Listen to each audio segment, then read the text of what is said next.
विधानसभा उपचुनाव को लेकर भले ही तारीखों का ऐलान नहीं हुआ हो, लेकिन राजनीति चरम पर है। कानपुर की सीसामऊ विधानसभा क्षेत्र से करीब 100 बीएलओ हटाए जाने पर सियासत शुरू हो चुकी है। एसपी ने आरोप लगाया है कि बीजेपी के इशारे पर मुस्लिम और यादव बीएलओ को ड्यूटी से हटाया गया है। एसपी नेताओं ने मामले की शिकायत चुनाव आयोग से भी की है।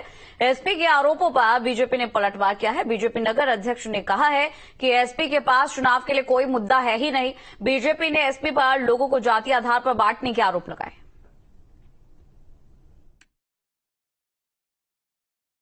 उनके पास कोई मुद्दा है नहीं। वो देख रहे हैं कहीं हमारी जो जन कल्याणकारी योजनाएं हैं उसके आसपास वो टिकते नहीं। उनके शासन को लोगों ने देखा है।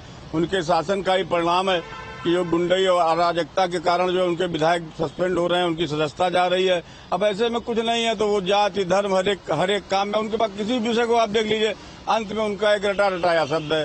वो मुसलमान और हिंदू और यादव और गैर यादव, तो इस तरह की राजनीति में क्या कहा जाए इन लोगों को कि खिसियाए हुए हैं, जान रहे हैं कि सीसामऊ इनके हाथ से खिसक चुकी है। अब ये पहले से ही बहाने तैयार कर रहे हैं कि बीएलओ हटा दिए और यहाँ ये चले गए।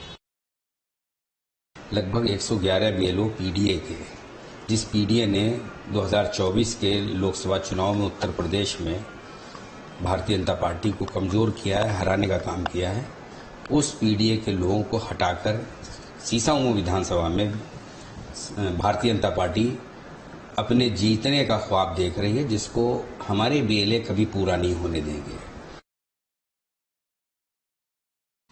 उत्तर प्रदेश में 10 विधानसभा सीटों पर प्रस्तावित उपचुनावों की तिथियां भले ही घोषित नहीं हुई हो, लेकिन सपा और बीजेपी के बीच तलवारें खिंच गई हैं।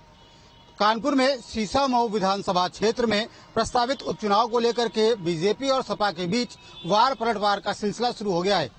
यहाँ पर समाजवादी पार्टी ने बीजेपी पर बेहद गंभीर आरोप लगाए हैं।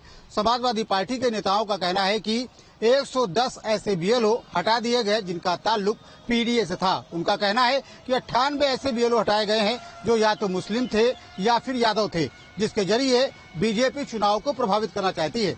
वहीं भाजपा के नेताओं का कहना है कि समाजवादी पार्टी हमेशा से जाति की राजनीति करती है, लोगों को बांट करके राजनीति करती है। यही वजह है बीएलओ को मुद्दों को वो हवा दे रही है, जबकि ये एक सामान्य प्रक्रिया है।